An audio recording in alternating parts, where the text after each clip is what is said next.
Hi, I'm Mike Sori. I'm a professor in the Department of Earth, Atmospheric, and Planetary Sciences at Purdue University.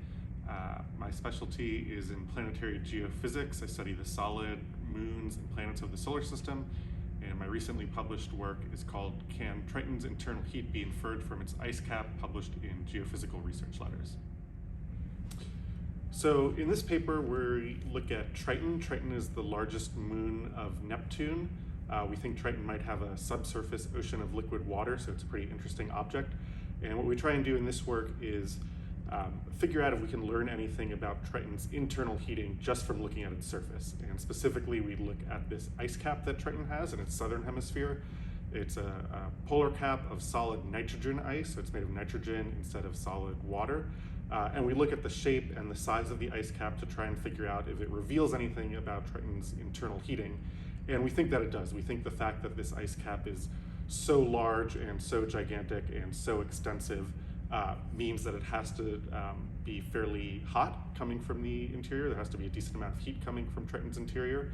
And that allows the ice cap to warm at its base and spread out and become soft and spread out over the entire southern hemisphere. So ice sheets on other bodies are a great thing to study for a few reasons. Ice sheets are a record of climate history, so by studying ice sheets, that's a good way to learn about the climate history of another planet. And what's more applicable for this publication of ours is understanding if surface features can tell us something about the interior of a planet or moon.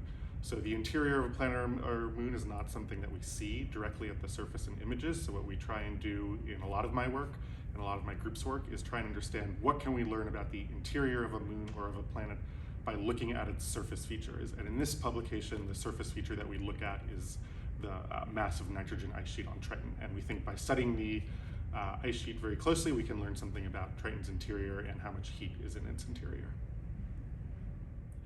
I think this is a piece of the puzzle in learning about Triton's interior overall. In this research, we're looking at Triton's ice cap to figure out if we can tell anything about Triton's interior and heating.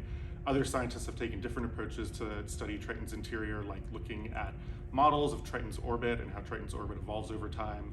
Other scientists have considered other surface features, like volcanic features, to study Triton's interior. I think the next step for Triton specifically is really to get more data. The only spacecraft data we have of Triton is from the Voyager 2 spacecraft, which flew by the Neptune system all the way back in 1989.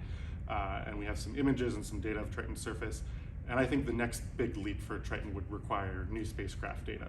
So some groups at NASA and other places are considering new spacecraft missions to go to the Neptune system to visit Triton.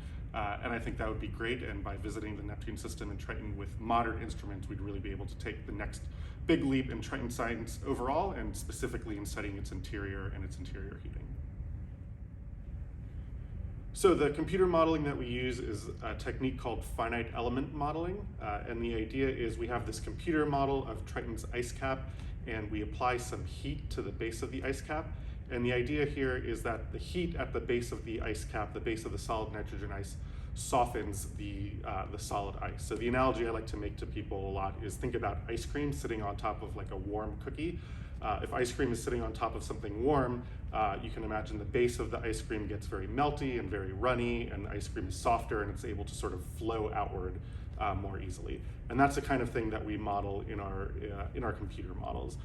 We're modeling how Triton's solid nitrogen ice gets soft and maybe even liquid at its base, and that allows it to spread out very quickly, spread out very easily, and cover the entire southern hemisphere. Triton has a really young surface.